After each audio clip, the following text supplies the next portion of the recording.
So this is FWKI week 4, video 2, starting at slide 6.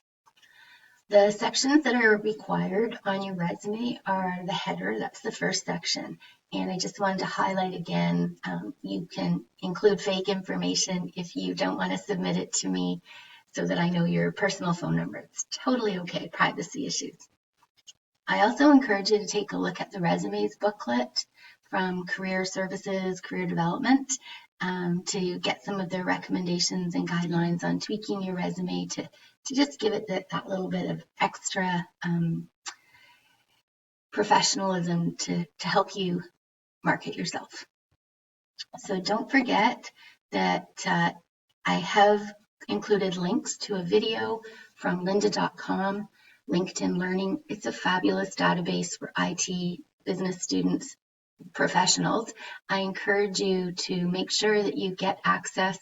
Even if you don't use it for this assignment, you don't need to go into Oshawa Public Library to get the membership card. You just do it online.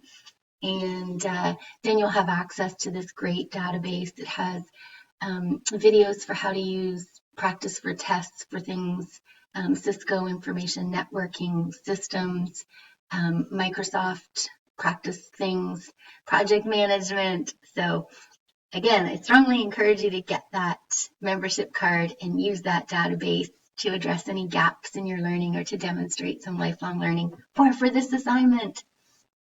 Okay, so she gives some really good advice in that video. She does talk about career objectives. I personally am not going to be marking that. It's not required. If you do want to include one, I put some links in here that will help you write that section and give you some ideas on how to format it and what to say.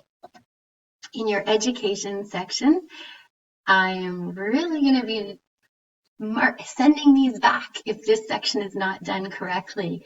It amazes me the number of people who do not know what the program name is that they're enrolled in. You've been in it for 3 years.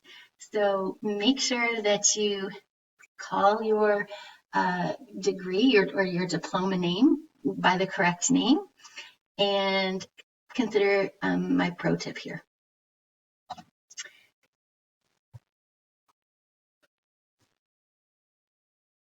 So again, I'm hoping you're pausing and looking at these videos.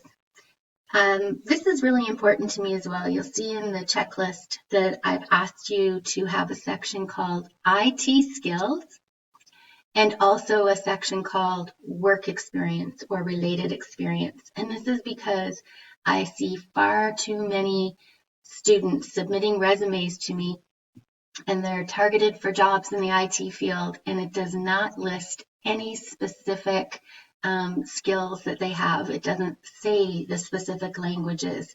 It doesn't say the specific processes, things that you can do. So I am requiring you to have a section called IT skills, just like on the worksheet, where you make sure it's very clear to the reader what you can do. And then you can have another section that's going to be called your related experience. So I'm going to stop here and then we'll talk about related experience in the next video.